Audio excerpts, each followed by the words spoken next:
You can go to my website, Gohmert, Gohmert.house.gov. But then back to the crap and trade bill that got passed. That bill is from an atmosphere of arrogance that says we need to run industry out of America and send it to these other places and we'll be better off and we'll save the environment.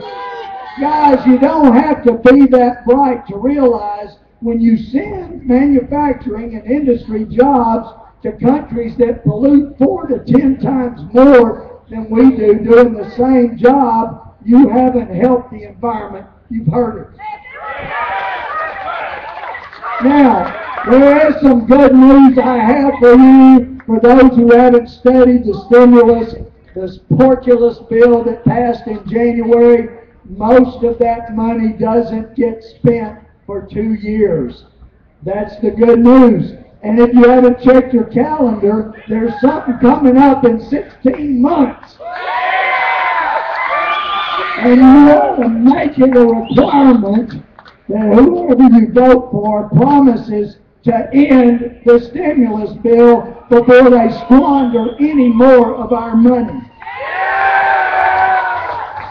Now, I've been told by Christian friends in Congress, Louie, you don't have to worry, God's in control. And I believe that with all my heart. But God has been in control when every great nation has fallen.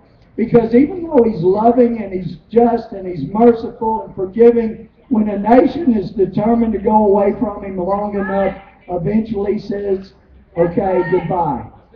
We can turn this around. We can turn it around. But let me give you this quick point. You cannot have political freedom without economic stability.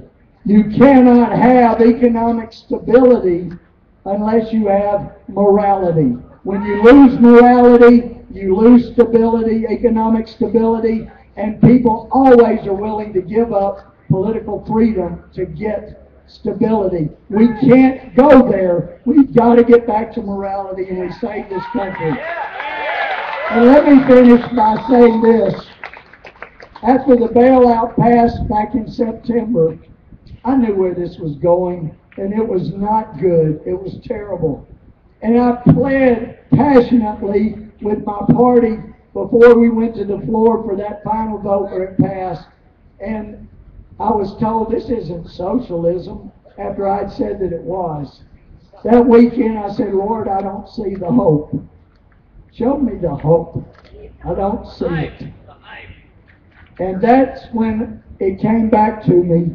When Paulson and Bernanke laid out this $700 billion trap plan, most of the Republicans were outraged. They said this is terrible. And there were a bunch of Democrats that their gut reaction was the same. And all across America, the majority of people's gut instinct was, this is terrible. Our hope is in the still good conscience and instinct across America. We just haven't had the leadership to get it in the right direction. There's the hope. And if you cease being the conscience, then you will cease being the hope for the future. Don't give up. Fight to the finish. May God bless you in your efforts, and may God continue to bless America. Thank you very much.